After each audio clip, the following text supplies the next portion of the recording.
we're going to continue now, and we will have the question and answer session at the end of this hour. So, when you've all sat down.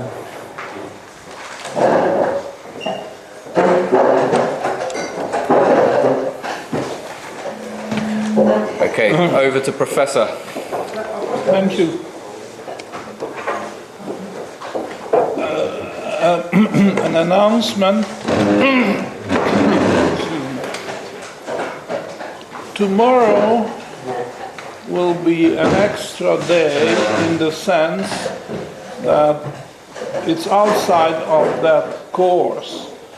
I've written an article recently with the title "Cut the Gordian Knot." And the Gordian Knot, as you probably recall, is a knot which Gordius, the king of Phrygia,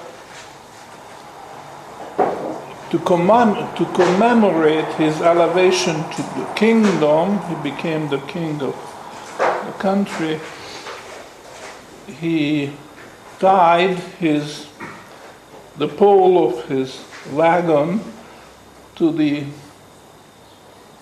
pillar of the temple of Zeus, which he built after he became the king. And it was a very intricate knot, and the challenge was to untie it. And it was there for centuries, nobody could untie it, until Alexander the Great came along. And he took a look at it, and by the way, the prize was the oracle promised that whoever can untie the knot will be the master of the world. In spite of that challenge, nobody before Alexander the Great came along could do it. And how did he do it? I'm asking you. With the sword. Okay. Now, in this piece, I took that mythological story and suggest that we have a Gordian knot here today in our monetary system. And the Gordian knot is this problem of debt. It's threatening the economy of the United States, threatening Europe as well. The euro could break up, and that would be the start of a terrible collapse of credit with horrible consequences, a lot of unemployment, a lot of countries would go bankrupt, in no security, personal or property security, it would be no longer safe to walk on the street after dark, and so on. How to solve it? And that's a Gordian knot. And what I'm suggesting is the same way as Alexander the Great did. You need a sword, you don't have to make the strike. But the secret is that the sword has to be made of gold. And that's what they don't realize. In fact, in the world today, gold still exists physically, but it's not allowed to function as money. It's not a natural development that gold is obsolete. As one time wheat was used as money, or salt was used as money, or cattle. In Greek times, the times when Homer wrote his epics, the Iliad and the Odyssey, cattle served as money. the problem what we have today is not that the gold money is absolute and so on, and now we are looking for something better, a kind of synthetic money, paper money, which would work much better than any kind of commodity money.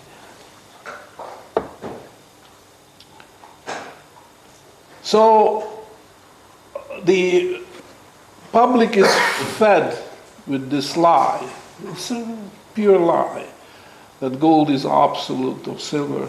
They're both absolute, and we have to have synthetic money like the dollar, like the euro, and so on. Because they use force to keep gold out of the monetary system and keep silver out of the monetary system. And this is a very foolish thing to do, because if you take a piece of gold, all right, and you lock it up in a vault like a bank does, then this is still wealth, but it doesn't do any good. It's locked up, it's immobilized. But if you have gold coins in circulation, then you can build very safely, just give you a number, 10, that the credit, the very sound, solid, healthy credit you can build on that gold is 10 times, because it's in circulation. So, immobilizing gold, you are harming yourself. You are taking not just wealth out of circulation, but you are taking the most liquid form of wealth. And then all kinds of troubles start, not immediately, but when the last big event happened exactly 40 years ago, this month, with Nixon, they used the phrase, close the gold window. But that's just euphemism for defaulting. The United States defaulted on its gold obligation internationally, and pretend that the world can work and live very well without gold. Well, now we learned 40 years later, it took that long, that it's not the case. So I'm not going to use up this hour for this, because that's what I want to do tomorrow, and just give you a little introduction, that to cut the Gordian knot which we have today is to put gold back into circulation, gold coins and silver coins, and they would circulate. So that's what tomorrow, it's a little extra, it wasn't that, it's an unadvertised special, which I'm offering it to you as my special gift, and it's up for grabs. I mean, this is a very new idea. I've not discussed it before, and actually just came to me when I was working on my book in Acapulco last month, and if I hear back from you, I will appreciate it, because it's for me also a learning process. There is a way to cut the Gordian knot, but make sure that you have the right sword. It has to be made of gold and silver, if you like. All right, so that's tomorrow. Both the morning and the afternoon sessions will be devoted to that. I hope I will be able to make it lively and interesting. It's not just rehashing old mythological stories, but it's something very relevant to our own well-being because the alternative is just too horrible to contemplate. So be prepared. And of course, tomorrow we'll have plenty of time for questions and answers. So I pick up the thread which I started and already discussed in the morning. It's rent charges. You find it in the handout. I'm going to talk about rent charges because this is an example which is no longer familiar to most of us, and which, however, offers you an opportunity to understand a lot about this conversion, direct and indirect, and so on. And I think I find it just very suitable to demonstrate what the problem is and how to solve it. And it was the American economist by the name Frank Fetter who, in the early 20th century, published a book also with the title Principles of Economics, and he's explaining these concepts which, as I say, no longer familiar to us because we have a completely different financial system. But because of the usury laws, please put on the word usury so everybody understands. Because of the usury laws, the church as well as the government put obstacles in the way of exchanging income and wealth. So people had to invent different ways of overriding these obstacles artificially laid. And one of the popular ways of doing that was what they called rent charges. Rent charges. I have to explain to you what a rent charge was. All right, in the Middle Ages, buying and selling real estate were encumbered, made very difficult by legal conditions on real estate, say land, productive land. First they said the king owned all the land, and it was by the grace of the king that he let one of his favorite courtiers the king owns everything, use the land. So in a way it was given to him, and the possession included also the right of selling it. So if the courtier was not interested in cultivating land, he could sell not the land because that was owned by the king, but he could sell the rent charge. And then it could be resold again, but never the land, it was always the rent charge. And if you analyze this construction, it's a legal construction, you realize that once real estate was transferred from one person to another, it was really a conversion or even exchange of income and wealth.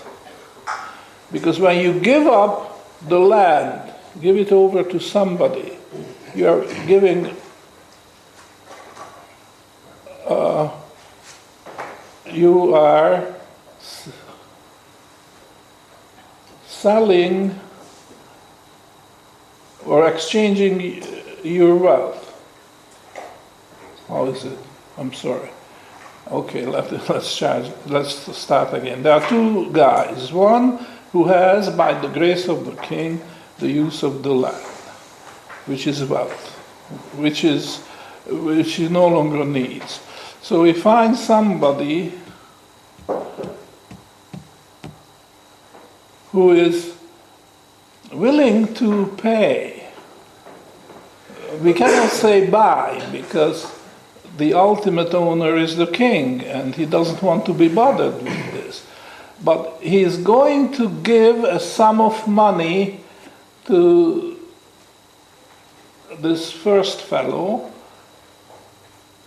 that he will give up his right to cultivate this land and derive the income. So he is giving up income because he had the right to cultivate this land and derive the income from it for a sum of money, which is wealth. So this guy gives up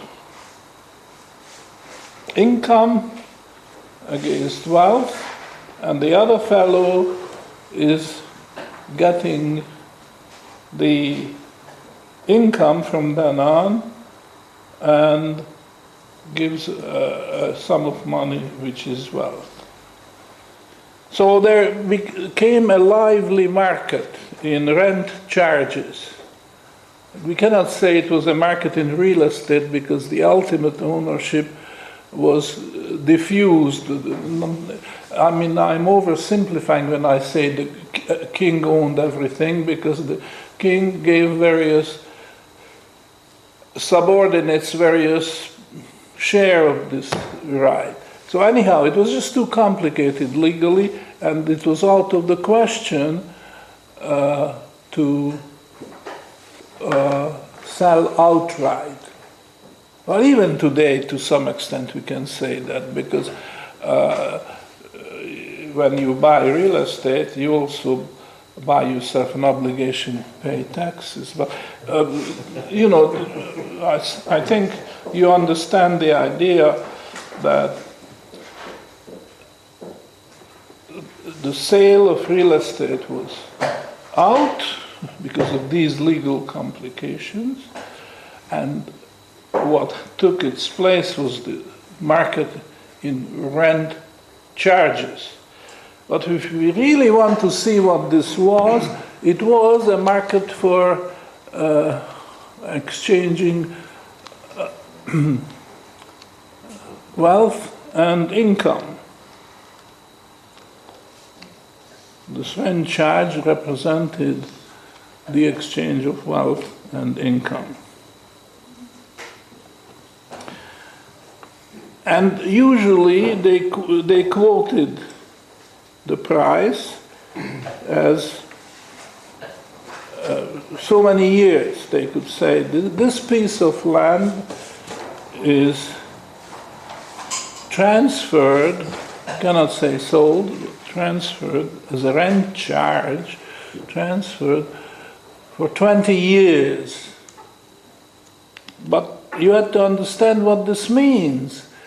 To transferring land on a rent charge arrangement for 20 years didn't mean that you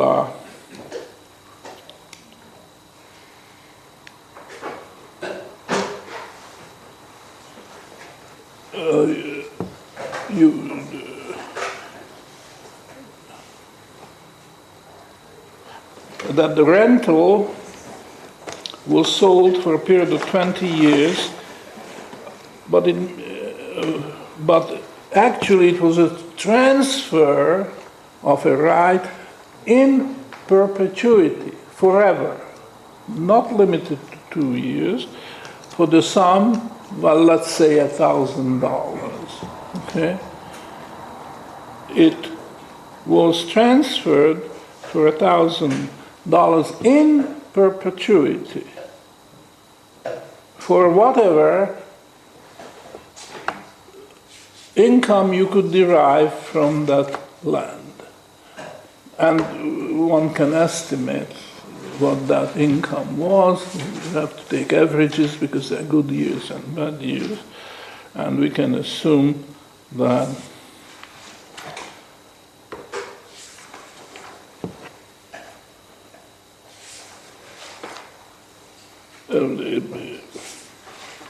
it was 5% per annum of the capital value, which was $1,000. So actually, using the modern language, you wouldn't say that the right was sold for $1,000 in perpetuity. That's not what you would say. What you would say is that the wealth or assets was an earning asset. It was transferred at the interest of 5%. Okay, so what this means is that that's $50, right? The piece of land is assumed to generate $50 per year of added value. That's net after expenses taken out. And and the exchange of wealth and income has taken place. And there was a reason why they had to quote the price of the rent charge in such a complicated way. The reason was, of course, the usury laws, which would make an exception. They would not consider this usury. So it was really camouflage. It was cover-up. All they wanted is to transfer or to convert rent, to convert wealth into income, and the other guy the other way around. But you must not say interest, and once you say 5%, that's interest. And then, of course, the secular authorities and the canonical authorities were ready to get you, take you to court and punish you this way, that way. So they just had to use this language, but the contents, the meaning of it was exactly the same, that the rent charge was sold for 20 years. What it meant, if you want to use the precise mathematical expression, is that in 20 years the rent charge would amortize itself, if you use the modern concept of interest, at 5%. Okay, that to say that, it means exactly that the rent charge was sold for 10, 20 years. But this is just semantics. The idea is the exchange of wealth and income.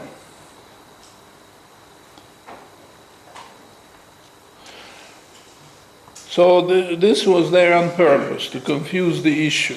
And rent charge was legal. Lending money was illegal. And to avoid that problem, the rent charge became popular, not just when you really wanted this piece of land, but it could be that you were just looking for a cover to make you exempt from the usury laws, because once it was dressed up as a rent charge, then you were exempt. It's no longer usury. Silly, isn't it? But that's the way it was. But it also shows you something else which will be very, very helpful for us in the rest of our story.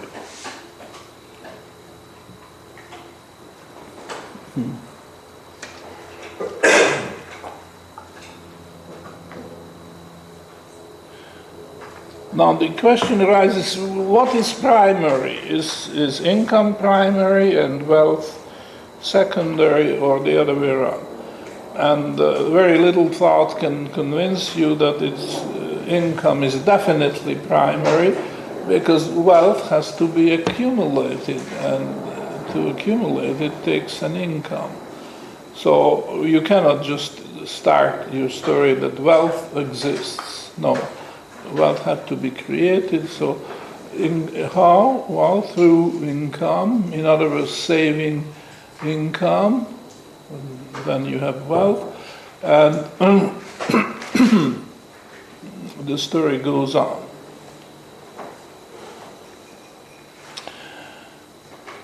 So, this is not a chicken and egg problem. What was first? Chicken to lay the egg, or the egg to hatch a chicken? This is not, because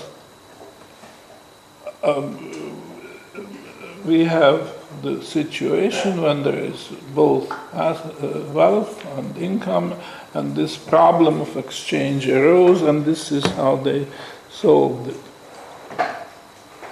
So we have to extend the language. We have to say that income has been capitalized at the rate of 5% per annum. In order to create wealth, which is equal to 20 times the annual amount of income. Perhaps we should put this down, that when you lend, so you lend $1,000, 5%, which means the interest payment of $50. Now, we could use the other expression, just underline it, and the other expression is that an income of $50 per year has been capitalized at 5% interest in order to create wealth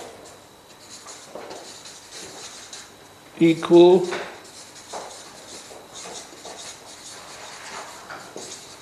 to $1,000, which is equal to 20 times 50.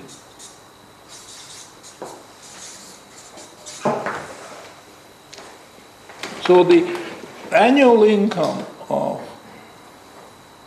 $50 for 20 years amortizes, that's another word which is not very often used, amortizes the income, and this is how you create wealth. So you see, the meaning of these two sentences are exactly the same. But one is used more often than the other, and this depends on the legal conditions under which these people operate.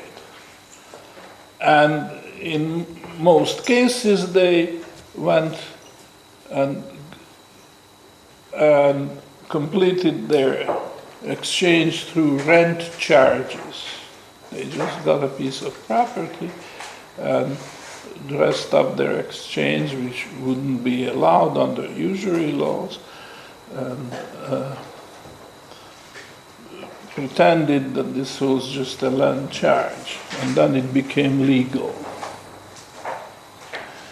But this is far more than semantics, because we have discovered something very, very important through this rent charge example. we have discovered the idea of capitalization of income. I think this is worth writing down. Capitalization of income. And that makes that's the very basis of the exchange.